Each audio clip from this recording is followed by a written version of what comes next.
ఆంగ్ల దినపత్రిక economics times ఆధ్వర్యంలో ఢిల్లీలో జరిగిన వరల్డ్ లీడర్స్ ఫోరం సదస్సులో విదేశాంగ మంత్రి జైశంకర్ పాల్గొన్నారు.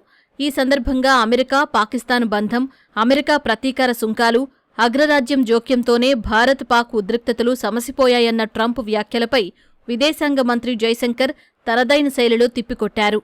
రెండు దేశాల మధ్య ఉద్రిక్తతలు నెలకొన్న సమయంలో సహజంగానే పలు దేశాల అధ్యక్షులు, ప్రధానమంత్రులు ఫోన్ చేస్తూ ఉంటారని తెలిపారు. ఆపరేషన్ సింధూర్ సమయంలో కూడా అమెరికాతో పాటు పలు దేశాధినేతలు ఫోన్లు చేశారని ఆయన చెప్పారు. అందులో ఎలాంటి రహస్యం లేదన్నారు.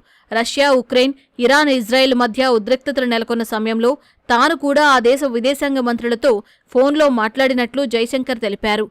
భారత సైన్యం పాకిస్తాన్ను చావు దెబ్బ కొట్టడంతోనే ఆ దేశం కాళ్లబేరానికి వచ్చిందన్నారు. ఇటీవల కాలంలో అమెరికా, పాకిస్తాన్ మధ్య సంబంధాలు బలోపేతమవుతున్న విషయాన్ని వ్యాఖ్యాత ప్రశ్నించగా జైశంకర్ తనదైన శైలిలో స్పందించారు. 2001 నాటి దాడులకు పాల్పడిన లాడెన్ను పాకిస్తాన్లోనే ఆశ్రయం పొందారన్న విషయాన్ని అమెరికా మర్చిపోయినట్లుందని వ్యాఖ్యానించారు. ఇరు దేశాల మధ్య గట్టి సంబంధాలు ఉన్న విషయం అందరికీ తెలిసిందేనని, దాన్ని మరుగున పరిచేందుకు అమెరికా ప్రయత్నిస్తోందని జైశంకర్ విమర్శించారు.